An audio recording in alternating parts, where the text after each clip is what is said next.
4 নম্বর question answer কি হবে? এখানে কিন্তু অনেকেই ভুল করবে।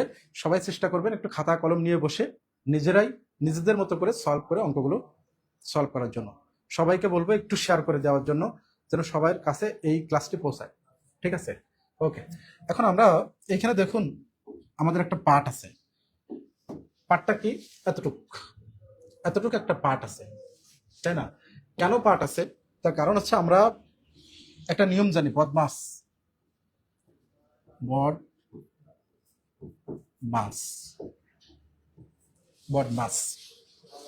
তাহলে কোন কাজটা আমাদের আগে করতে হবে সেটা দেখেই কিন্তু আমরা এখানে বলতে পারি ব্র্যাকেটের কাজ আগে করতে হবে, ও মানে হচ্ছে অফের কাজ আগে করতে হবে, বা এর কাজ ডিভিশন অর্থাৎ ভাগের কাজ, মাল্টিপ্লিকেশন অর্থাৎ গুণের কাজ। তাহলে ভাগের কাজটা কিন্তু আমাদের এখানে আগে করতে হবে। তাহলে যদি আমরা সূচকের নিয়ম অনুসারে আমরা জানি কি, যে কোনো একটা বিষয়, একটা রাশিকে যদি ভাগ অবস্থায় থাকে তাহলে আমরা কি করতে পারি, পাওয়ারে মাইনাস হয়, তাই না? 4 - 6 পাওয়ারে যে পাওয়ার মাইনাস হচ্ছে এই পাওয়ার, এভাবেও আপনি লিখতে পারেন, আবার এভাবেও লিখতে পারেন, x⁴ x⁶। ঠিক আছে, আমি দুইভাবেই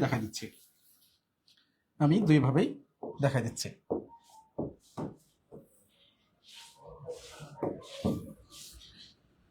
যদি আমরা ভাগ থাকে তাহলে সূচকের নিয়ম অনুসারে পাওয়ারে হচ্ছে মাইনাস হয়, এই পাওয়ার মাইনাস হচ্ছে এটা, গুণ ভাগ থাকলে, আর এটা যেহেতু এটার সাথে গুণ অবস্থা আছে তো আমরা গুণ এখানে লিখে রাখি। তাহলে এটা কি হচ্ছে, x⁻² থাকছে, গুণ হচ্ছে x²। এখন x⁻² + 2, তাহলে এখানে আমাদের কি হচ্ছে, শূন্য। তো কোনো কিছুর পাওয়ার শূন্য মানে হচ্ছে 1, তাই না? এটাকে যদি আবার আমরা এভাবেই লিখি, x⁴ x⁶ গুণ x², তাই না? তাহলে এটাকে আমরা x² ভাগ হচ্ছে x², তাহলে উপর নিচে যদি কেটে যায় তাহলে আমাদের 1 থাকে। ঠিক আছে, ক্লিয়ার? তাহলে 4 ডান।